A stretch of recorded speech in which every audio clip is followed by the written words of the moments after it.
ГСП онлайн. Городские новости сейчас. 3 года лишения свободы. Таким оказался приговор суда в отношении недобросовестного сотрудника полиции.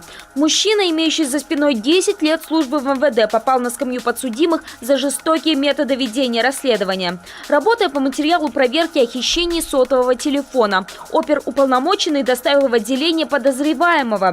Желая выслужиться и побыстрее поставить точку в деле, полицейский попросту решил выбить из мужчины признание. Наносил ему удары по голове, по лицу его бил, душил его, отчего у него остались телесные повреждения в виде кровопотеков на шее. Кроме того, всячески, можно сказать, издевался над ним, заставлял его стоять по стойке смирно несколько часов подряд.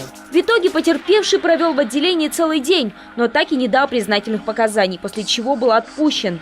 Буквально на следующие сутки он пошел в прокуратуру и заявил на старшего лейтенанта полиции, который, к слову, после оглашения приговора лишился этого специального звания. Также ему запретили 2 года занимать должности, связанные с осуществлением функции представителя власти. Злополучное хищение телефона так и не было расследовано.